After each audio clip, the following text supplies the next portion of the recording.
Hey guys, you are tuning into Nerderate. I am your host Ben. Hello, hi. And this is a video accompaniment to my full review of Medal of Honor Warfighter, which will be in the description. And this video is just to highlight how awful this game actually is and why nobody should pay more than $1 or £1 to play it. So, as you can see, we're just sort of breaching through a door, which I've not actually seen in any other games before. Yeah, I am kidding. Just to let you know, I don't hate Medal of Honor. I was actually looking forward to this game. I thought it would be a nice, little military shoot. It'd be quite cool. And oh, the doors respawned. Interesting. But yeah, I don't hate Medal of Honor, so don't just think this is me blind hating. I am purely pointing out some honest, just bad games design. So the doors respawned. We're in a tiny room. Now this was actually pointed out to me when I watched Total Biscuit's 5-minute video of Medal of Honor so far, and I thought this was pretty funny, so I'm showing you the same sort of thing. And the aim of the game so far, this is the second level in the game, and I've got to laser a building. And that's the only thing I can do in this section. Otherwise, that happens. So, I've respawned, I just pulled off a ridiculous headshot by hip-firing, Counter-Strike style. I've lasered the building, it's blown up, and we're now instructed to go over to the building. And I'm stuck in a walking thing, I can't jump, I can't really do anything, I'm not looking for cover, and that goes on until I get to the building. So really just, exciting gameplay there. So from one exciting bit of gameplay to another, we are breaching another door. As you can see, you can pick sometimes you can't. Who really cares? It's just another boring mechanic that Medal of Honor seems to have in it. You can get unlocks for shooting people in the head afterwards, but it's in slow motion, so it's not actually difficult. So I'm filming this bit to sort of show you how boring some of the levels can get. Even though this is the second level, this is the entire game essentially. So we've been put into a small room, there's nowhere else to go, you have to stand at these windows and pick off people across the street from you. That is it. That is seriously just it. So I'm out of the building now, coming down to the lower floor, going to do some, really get into this level. Car goes past, right, I'm going to play this strategically. How am I going to do it? I'm going to go aggressive, I'm going to go defensive. How am I going to play this level? Well, right, so I've taken out a couple of people. I'm going to get across the street, let's take some cover in this building. Maybe not, I'm stuck on a invisible window thing here. Okay, right, I'm going to just pull off a random headshot, and I'm going to stay here for a bit. Let's see what's in... Oh, I can't. Because Medal of Honor does not like you exploring.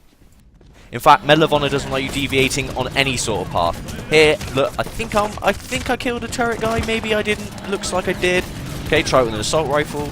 Yeah, I'm definitely hitting him here, but I can't kill him because I have to kill him after I've gone through the building on the left. Same story here. I have to take out some RPGs on a building. Instead, I just rush straight through the building to the end point, and ta-da! They magically disappear, and the next piece of scripted action is about to happen. Now, what I'm not trying to highlight is glitches or bugs, but just how scripted the action is, that if you deviate slightly, everything changes or fails. There's no other options here. So I've respawned, the truck is going to drive down the road, so I'm going to get into an optimum position to take him out. Quick spray. Now, the driver instantly dies or disappears, so I go to breach the door, and half the team spawns across the map. They teleport across the map to breach the door. And then we open up the door here by kicking it, and you can see an AI player just stood there waiting for us to enter. Now, I just want to emphasize the point that I wasn't bug finding or looking for glitches or purposely trying to make everything go wrong to put Medal of Honor in a bad light. These are things that happened when I deviated, or I didn't follow the instructions completely. And yeah, my 6-hour campaign, yes, it's 6 hours. I actually had 2 or 3 game-breaking bugs because I did something different. The AI got confused, the coding went wrong, the scripting went wrong, and it got stuck in a loop. Had to restart the level, and I lost all my progress, which was irritating. It's kind of a funny one. I kill people with my assault rifle instead of the machine gun, and it spawns me back at the machine gun saying I've used the MMG to clear the enemies out when I clearly haven't. Now, I know I said the campaign was short, but this level is really taking the mick out of what I paid for this game. It's like a 2-minute level. You play for 2 seconds and take 1 shot, then more cutscenes, and it's a level you can select after completing the campaign. It's an utter joke. Bit of a spoiler here, this is the end bit of the game, but don't worry, it's awful and the story's really predictable, so it's not really a spoiler because you knew it was going to happen from the first level. So end of the game here, we're going through a burning building, looks great in the Frostbite engine. I've actually been forced to crawl through this bit, but still really fun, looks really great. They've given us a door to smash down. We hate doors here on Medal of Honor. Oh, superhuman leg powers, apparently we can smash that thing. Oh, horrible terrorist plans, tense music, you know, I'm really looking forward to this next bit. We're looking down our assault rifle here onto the bad guy, and we're using a pistol to take a unmissable shot.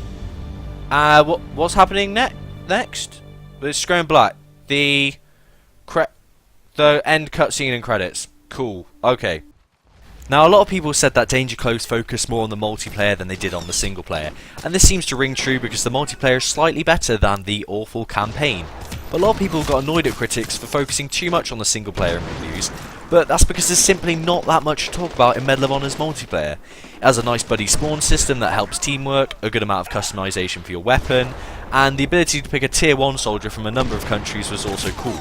But apart from this, it's the same old military shooter with slightly better graphics. It's the same guns, the same game modes, the same kill streaks, and I actually think the maps are pretty awful. There's nothing exciting or striking, the balance needs some work, and the weapons feel inconsistent. I wouldn't recommend this game for the multiplayer, and I certainly wouldn't recommend it for the single player. If you want to read my full written review, head over to www.nerdarray.com. That link will be in the description, along with our Facebook and Twitter communities. Subscribe to us here on YouTube for more content like this. I've been Ben, and I'll see you guys around. Peace out.